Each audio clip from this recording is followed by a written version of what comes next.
mainly cookie zogi kangbusi Bharat Sarkarna adumak mayamna adum hainaraga adum leire khangnaraba wafamni adubu adum masigi wafam se ta so adum mayamna adum mangnaraga laaba wafamni cookie gi leiriba show group ta leiriba kangbu singse adum Bharat Sarkarna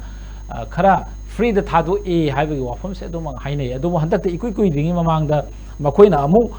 show group ta leiriba kangbu ga Ministry of Home Affairs ki official kangbu wari sanar matungda leiriba kem masing se handan bi wafam se leiriba su se hantabai mahutta hen henkal le haina narun thawdang report tawi ta so kai en thamini ID game ki matang je live rank le kan game je maming te yon le game ne kan le do je kai unda mai kai ku dimak nu mai kamna kan du bai koi na ba game ki wan do je kai no ai tar koi pastor hum nu mai na ka pa ga koi yam tam thiu mo da hat pang ma ba koi lamdam sida su game ki wan do kai le gisne koi kunai sida mi para ga koi je hostage situation haja utar koi mi phata no mi phani atra koi da sumaina yegna ba koi pata gri noi miam phajal daga koi na phani punni hatkani haibagi film sin la kan da su game ki wan do kai no in khangni manipur to ai tangai sira kan da agun to sira kan sira from da paza kulai me paina kan sira koi community me masin onjana kan sira ku thana kan sira su game ki wan do kai no sira aduna ujik lak to point ti koi di su game to ni to an thamiro ujik le re issue sing sida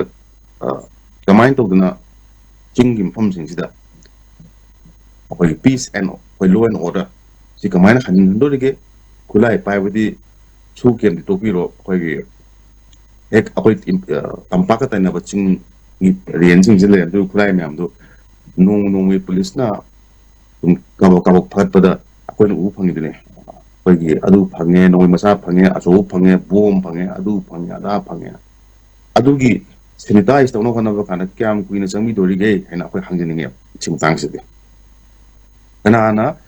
sing mapak sing sida sala kan da karamba India ki security force na division kya pro na koi gi coming to ngam dori ge aduga koi gi labor security forces sing na sing na sala kan sida mi mang reng khala se thi be kyam kuina chang dori ge wang yam nei rai ta ana si wang sing ji khum ba da kha wa nei khale pa ge mom thok toi ba kum thoi ba proper authorities hai ta maram de hana ko kang khong se hali ji kana hai ko sinam lak tori kang khong se hali bje mane pu kang khong se hali ji kana masigi apai gi ujik shi dum apai gi kauna hali ji kana hana de yen ba ani kauna mane ujik ahum sure yen kauna bsta nga among yeng le kana ani kauna ba de ngai to ma do film du apai yen kauna han do film dum ne phak kha la kan sta achonda entem apai gi yen kangu sing ji wara kan dum phar dum to long thang chim ngam gi kudong jaw sum le adu film du strategy du sin do bra kaman last goal ji kai no hai question du wari ne aduna su game ki wan dok se na ba ai mot de ujik ki ni masi wan dok le ten khale madam de government of India na lai pa kan sing da mi pha ga thi bo khang da ngam le film se kari su game ki wai no kana sa ga yeng do oi hairang ni da yuang bi film lak ko le ana also bol ko na pam de si di hai wi sing hadok hangdok pe wa misam 파드나 코트나 푸드나 파트나 또 위다바 마시기 right to life se kana institute of widage highway do wagera amado wagera tampakto wagera chingdo wagera this is the responsibility of the state of Manipur government of Manipur na masi responsible pugudabne at the same time masi central ge deriva tongan da magi kano singsina department singsina yingen bil kans da thabok to gudo adu mi hota ujiti adum yana ba pang chana na ba miyam nang wari chana sara kan sidum pangda no kana film da sum lakta gari madugi kano se ꯕꯦꯔꯥ ꯂꯥꯛꯀꯅꯦꯅ ꯈꯟꯖꯩ ꯑꯩꯅ ꯈꯟꯖꯕꯗꯗꯤ ꯁꯦꯡꯅ ꯍꯥꯏ ꯀꯥꯟꯗꯗꯤ ꯑꯗꯨꯅ ꯂꯥꯛꯁꯨ ꯂꯥꯛꯑꯕꯅꯤ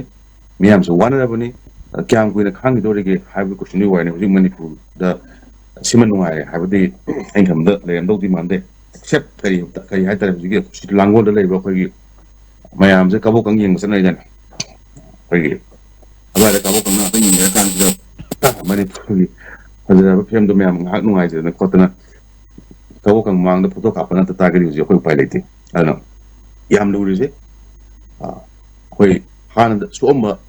ꯆꯥꯡꯗꯨꯗꯒꯤ ꯈꯔ ꯍꯦꯟꯅ ꯑꯃꯨꯛ ꯁꯣꯛꯆꯤꯜꯂꯛꯀꯗ꯭ꯔꯥ ꯍꯥꯏꯅ ꯅꯕ ꯑꯗꯨꯃꯥꯏꯅ ꯄꯥꯏ ꯑꯩꯒꯤ ꯑꯦꯁꯦꯁꯃꯦꯟ ꯍꯥꯏꯇꯥꯔꯦ